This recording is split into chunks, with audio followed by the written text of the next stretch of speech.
Hello and welcome to Arizona Cat's Eye. I'm Paige Jones. And I'm Brandon Dawkins. We're broadcast journalism students at the University of Arizona, and we bring you stories from the university and around Tucson. Lives in Limbo, the future of immigrant students known as Dreamers. And how to get away with smoking on a tobacco-free campus. Plus, one of UA's basketball coaches investigated by the FBI. All that and more coming up on Arizona Cat's Eye.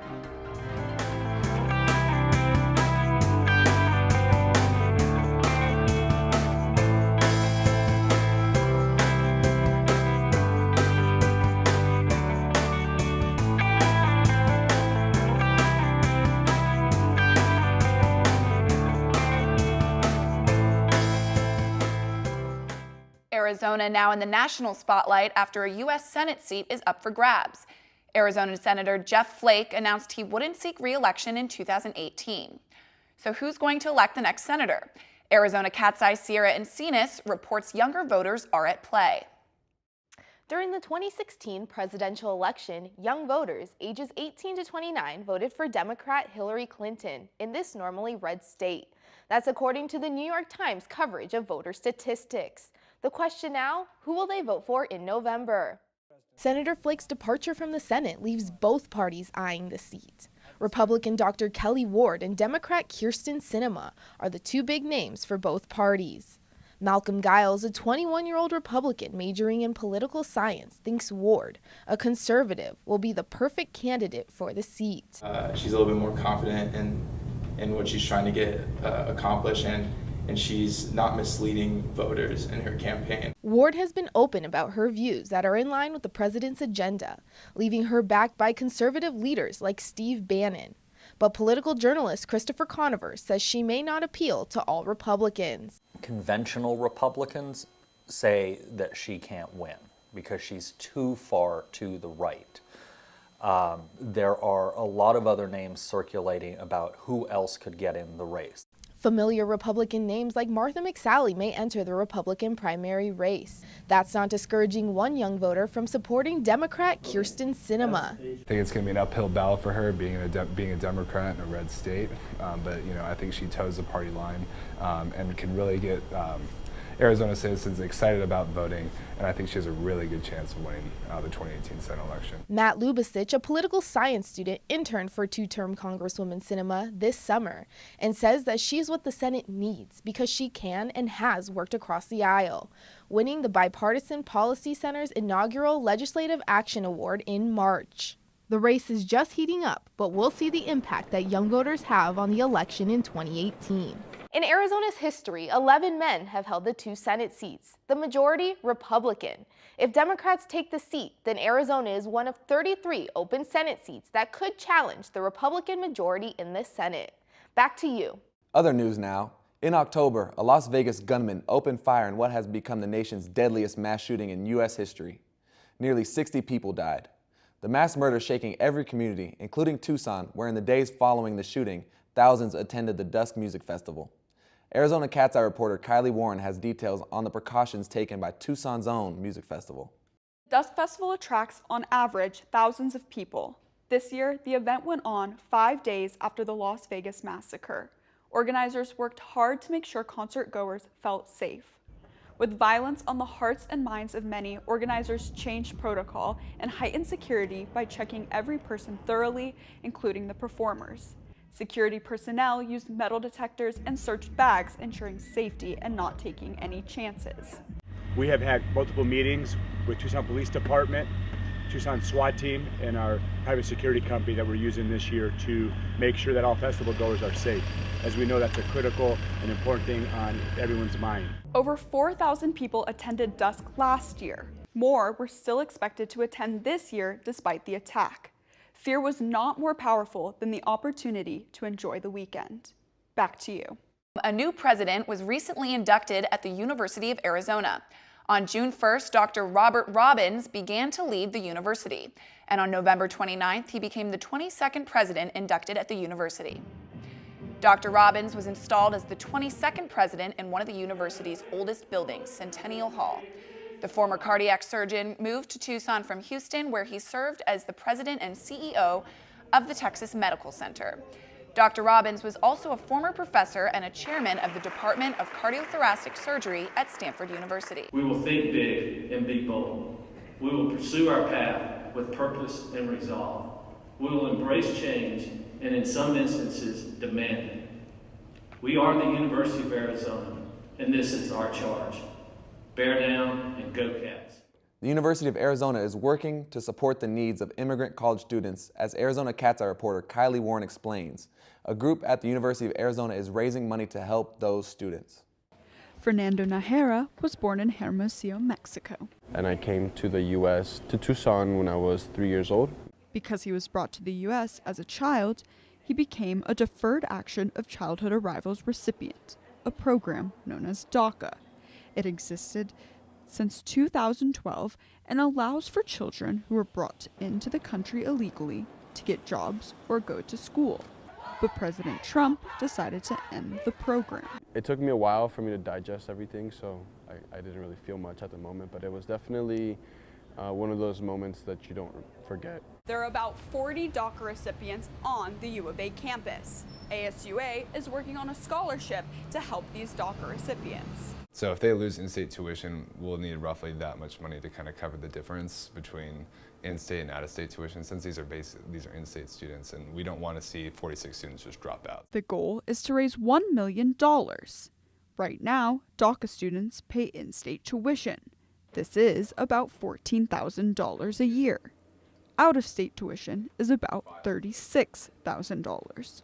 A huge difference for students like Mira Patel. Even though it is in-state tuition, without any financial aid or federal money, that is still very expensive. DACA or not, these students are determined to continue their life here. It's not the end of the world, but it's the end of my world here, and this is all I know. For this U of A student, Fernando is committed to graduating.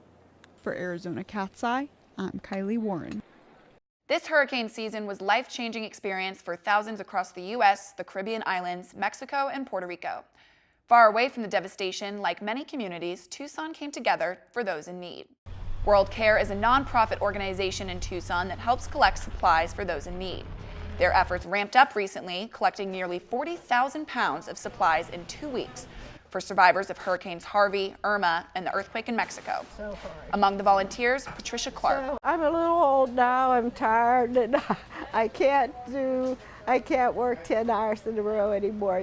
2 or 3 is about my max, and then I start saying, I have to sit down. World Care in Tucson collects nearly 500,000 pounds of supplies per year. And in the midst of those natural disasters, some Tucson students are working together to help make a difference. At Sunnyside High School, this construction workshop functions as a classroom for dozens of teenagers. These students returned from Houston, where they used their skill to aid in Hurricane Harvey relief. I have some family up over there, and they didn't really get hit, but it was just knowing it hit over there, it kind of got to me. The students are part of what's known as the JTED program. That's an alternative career and technical education program that helps students prepare to enter the workforce career ready. Their instructor, Jim Luckow, took 10 of his students on the trip to Houston over fall break. The students worked alongside a global response team, using their skills like carpentry and cleanup to help with repairs. One organization making sure kids have what they need for class.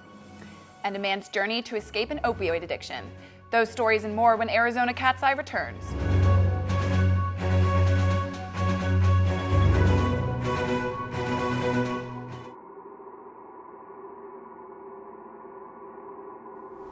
When I, know the consequences of doing these things, but your addiction, you'll do anything to not be sick. Welcome back to Arizona Cat's Eye. For some children, the new school year means new clothes and backpacks, but that's not the case for all kids. One organization is working to change that by helping low-income children dress for success. Arizona Cat's Eye reporter Reed Wallace spent time with the organization and is here with more. Reed?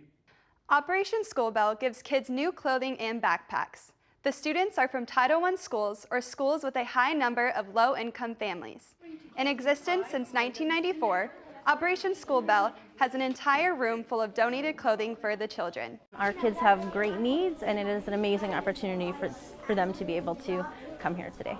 This year, the program is particularly proud to help nearly 1,600 kids. They each get a week's worth of clothing from Operation School Bell. The children leave OSB with pants, socks, backpacks, and a coupon for new shoes. It's a gift the group hopes will make a difference throughout the entire school year. For Arizona Cat's Eye, I'm Reed Wallace. Back to you. Thanks, Reed. Taking better care of the environment, something nearly everyone agrees on.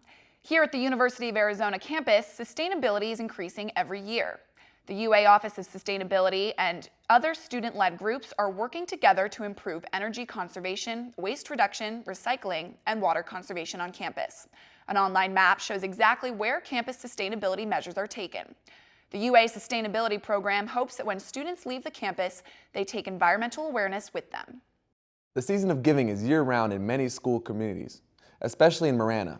The Marana Cares mobile bus rolls into the community to serve free meals to children in need. In the last 3 years, Marana Cares Mobile has served over 4,600 meals to families in need. The program is fueled by volunteers, donations, corporate sponsorships, charitable foundations, and during summer break, the U.S. Department of Agriculture's summer food service programs helps keep stomachs full. Alvin Ramsey, a military veteran, drives the bus with the Meals on Wheels, a service he's proud of. Just to see, look in their eyes and see that they appreciate, what you do. I think that's the greatest impact. This positive impact translates into the classroom. By keeping students' stomachs full over break, they can keep their brains working throughout the school week. Some health news now, the flu. It involves health, time, and money. At the University of Arizona Campus Health provides an inexpensive way to avoid getting sick. Shot clinics dot the mall in the fall. On average, it costs U of A students and employees about $20. That fee covered by most insurance companies. It is estimated 1 in 4 college students will get the flu every year. A public health emergency. That's what officials are calling the national opioid epidemic. Arizona Cat's Eye reporter Sierra Encinas with the story of one man fighting his addiction. Justin Knight lives with a disease that is taking over the United States. Justin walks the halls of recovery in motion because he is one of about 2 million Americans addicted to opioids. So about 21 to 28 years old, I use prescription pills. It's been about 50 days since Knight started calling this Tucson treatment center home, and it's not his first time in treatment. This time around, I had hit a complete new rock bottom. Justin says this time is different because he's doing it for himself and is using a new product called Probafene to help him kick the addiction. It's great. Probafene is an FDA-approved drug that is inserted into the arm and lasts for about 6 months. It's new stuff. Our addictionologist here, Dr. Carlton, firmly believes in it, and we are trying to get all the people that are that have many attempts at treatment to get on this implant. Justin fits Nick Jones's perfect profile for this implant, but not all cases are the same.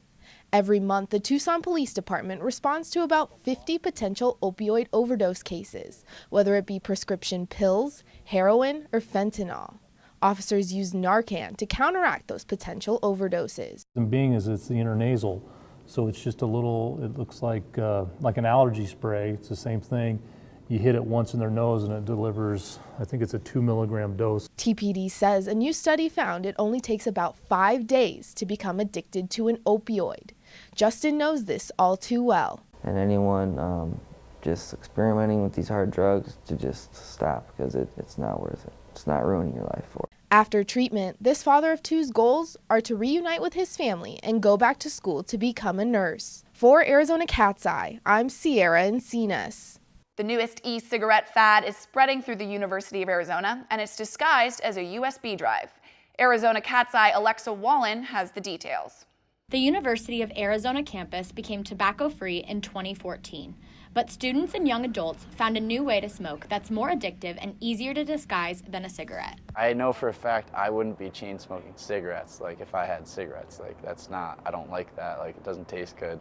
But the Juul is just it's so convenient. The UA Campus Health Director of Health Promotions, David Solofsky, says Juuls are considered part of the tobacco-free policy, meaning they are not allowed on U of A campus. Juuls have this kind of, they kind of a sleek look, and I know they've been called sort of the iPhone of vaping. Juuls are not only convenient to smoke, but convenient to get.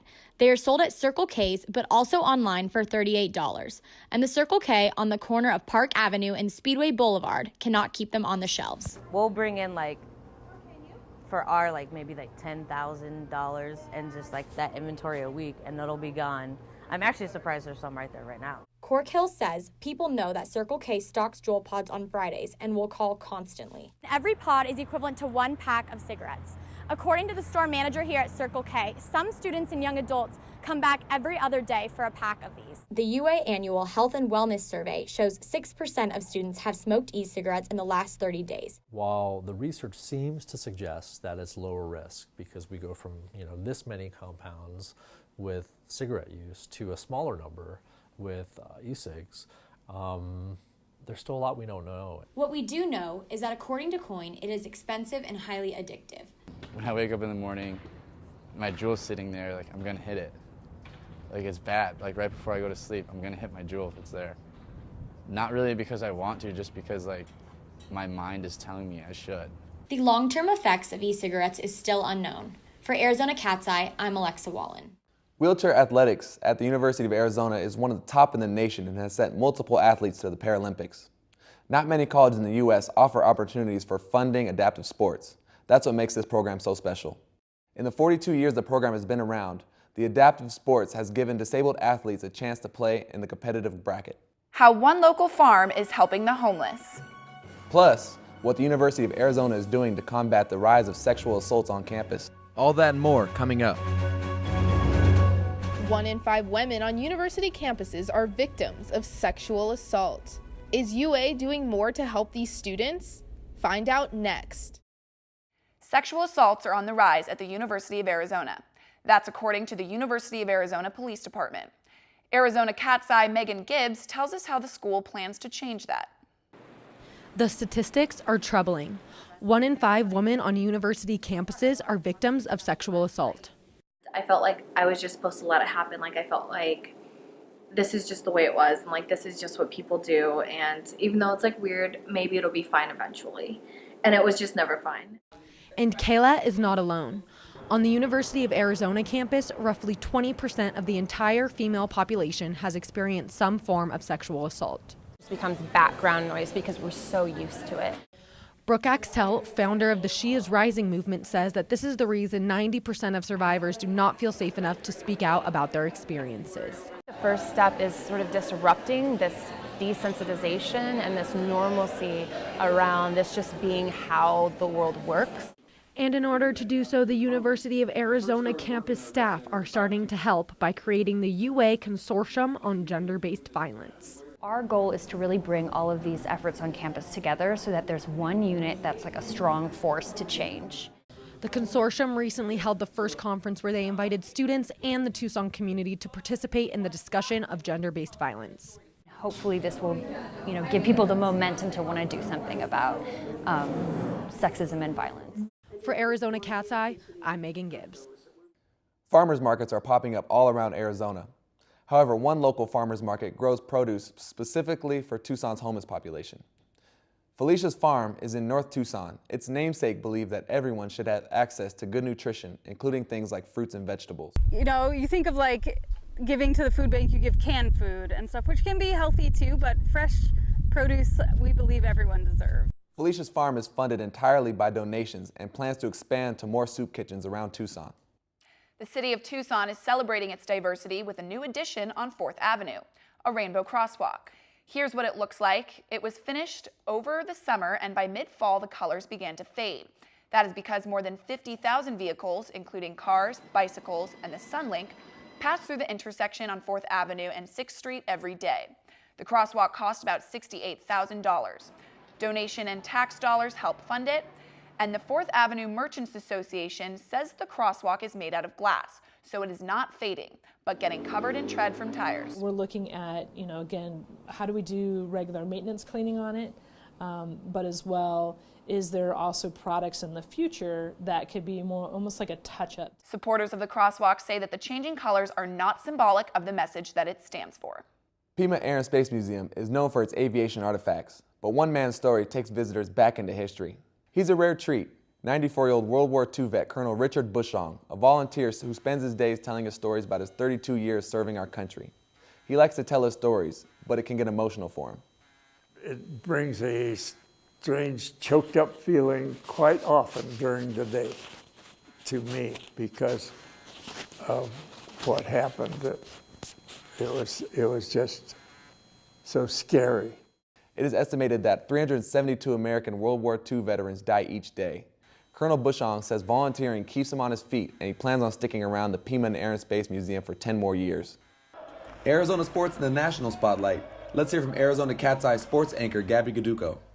From Arizona football fans to a federal investigation involving one of Arizona's top coaches, these stories and more when Arizona Cat's Eye returns. Arizona basketball under fire after an FBI investigation into assistant coach Book Richardson. That story and more with sports anchor Gabby Gaduco. The University of Arizona's men's basketball season began in November minus one of the program's coaches. In late September, assistant coach Emmanuel Richardson, also known by the nickname Book, was one of 4 coaches across the country involved in an FBI investigation, all charged with federal crimes.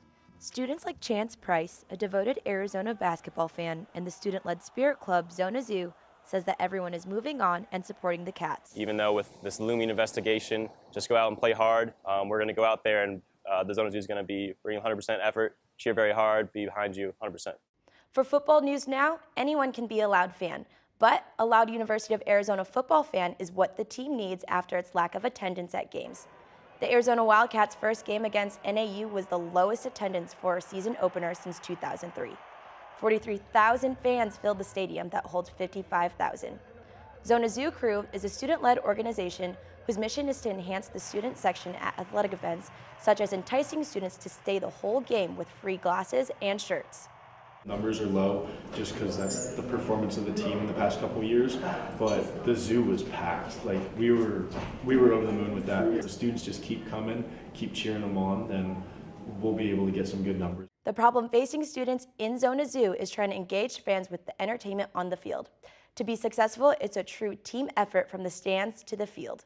With a starting quarterback change mid-season, the Wildcats have had one of their strongest offensive seasons in years.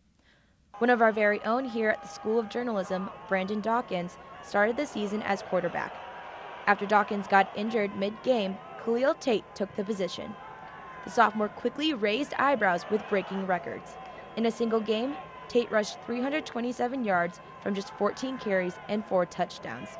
Tate currently has over 1,000 rushing yards for this season. The Cats are now bowl game eligible for the first time since 2015. When you hear concussion, you probably think football. But as Arizona Cat's Eye Brandon Dawkins explains, other sports can cause head injuries. Concussions have been the new topic of discussion for many sports. They have always been around, but newer research and studies prove how serious the injury can be. The Associate Athletic Director of Medical Services, Dr. Randy Cohen, defines what a concussion is. A concussion is an injury to the brain that affects the function of the brain. Concussions are not only sports injuries, though. They can happen to people doing normal activities.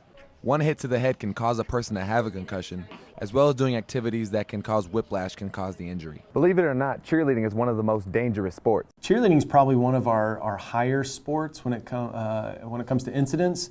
Especially the female. Well, actually, it's both the male and the female cheerleaders. The female cheerleaders who are the flyers that get thrown up in the air. The males that catch them and throw them. Being a flyer in cheerleading is one of the most dangerous jobs on the team. The flyers are the ones who do stunts while being thrown into the air. They get dropped at times, they smash heads with cheerleaders that catch them, and many other incidents can happen. Junior Arizona cheerleader Madison McCormick suffered a concussion after a failed stunt attempt at practice.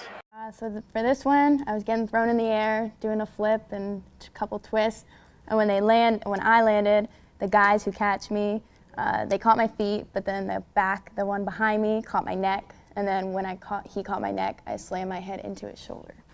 There's not one way to diagnose a person with a concussion, but there are signs that start to show that align with the symptoms of a concussion. All of the treatments for the injury vary depending on how severe the concussion is. For Arizona Cat's Eye, I'm Brandon Dawkins.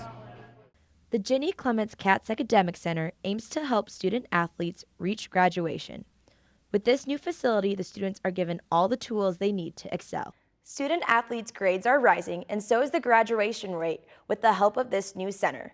With multiple computer labs, private study rooms, and multiple tutors, the facility is an upgrade from the McHale Center basement. CATS Academics aims to help student athletes excel on the field and in the classroom. There are changes being made in McHale, and fans might be in for a big surprise. The McHale Center is in the process of getting its liquor license to serve beer and wine. The process takes weeks, but sources say they plan to be serving alcohol by the start of the Pac-12 play of this year's men's basketball season. The goal is to enhance the fans' experience while they enjoy events at the McHale Center. That's all for this sports report. I'm Gab Gaduco. Now back to you, Brandon and Paige. Before we go, a Tucson's business is in the national spotlight with a big win for a whiskey maker. Arizona Cat's Eye has helped me become a better writer and reporter.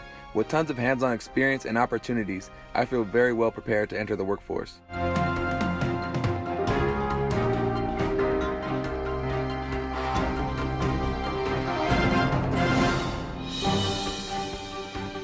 For Arizona Cat's Eye, for Arizona Cat's Eye, for Arizona Cat's Eye, for Arizona Cat's Eye.